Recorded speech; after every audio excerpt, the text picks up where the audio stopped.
Perhaps the best testimony of the Butler difference is to let you hear from just a few of the many thousands of our satisfied repeat buyers of Butler products. Stan, how many Butler projects have you built? In approximately '86, we started this building, which was initially 32,000 square foot and 4,000 square foot of office. After that, we built on a paint operation, which is about 10,000 square feet. And then just this year on this building, we put an additional 32,000 square feet and another 6,000 square feet of office building. You know, in our other facility in Grable, Indiana, we've built in the last 2 years approximately 60,000 square feet of similar type Butler projects. So if you add them up, it's somewhere around 80 and 60 is 140 and 10 is probably 150,000 square feet over the last 8 to 10 years.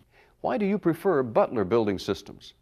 I've sat in a building that's had a leaky roof, and I put more money in roofs than I have floors or walls. So you know, if you keep the weather out, the building basically does the function as far as I'm concerned that you need to have done. I've never had a leak with a Butler roof.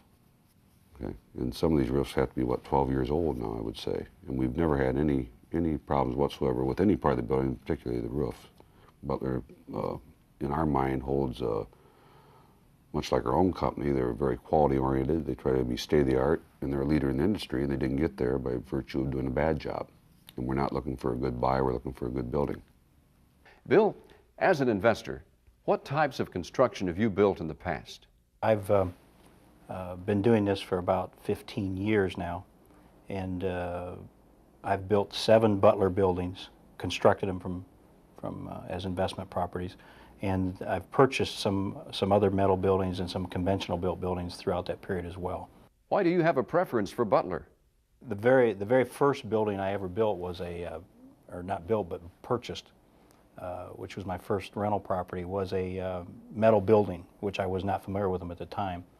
It was a competitor's building. It was a standard metal building with a standard metal roof.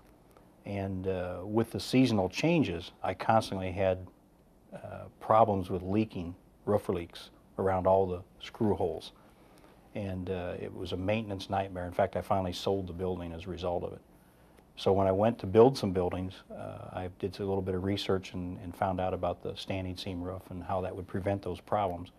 And that's how I got acquainted with Butler. I would not build a building today without an MR24 roof on it, whether it be conventional construction or metal building.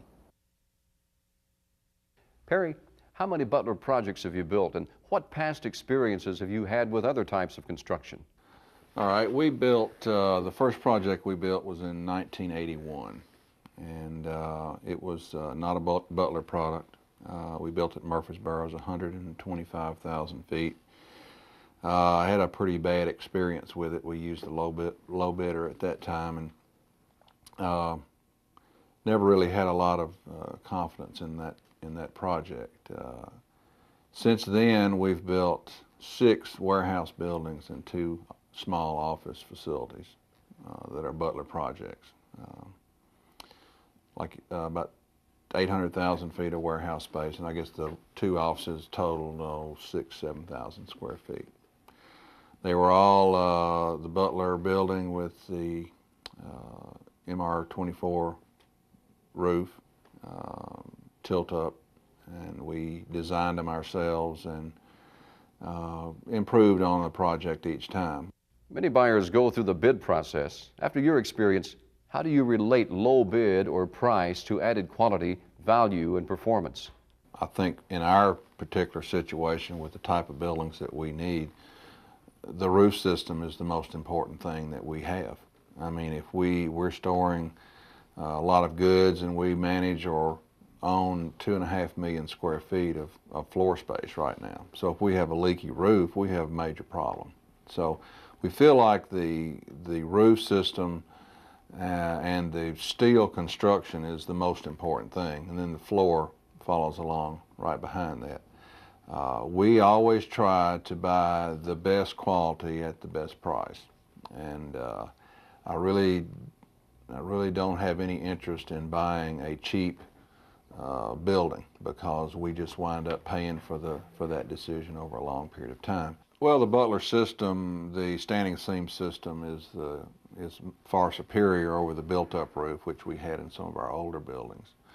And then we went to a membrane roof on some of our old built-up buildings, and now we've gotten away from all of those, and we don't have a building without a standing seam roof on it. The Butler system has proved to be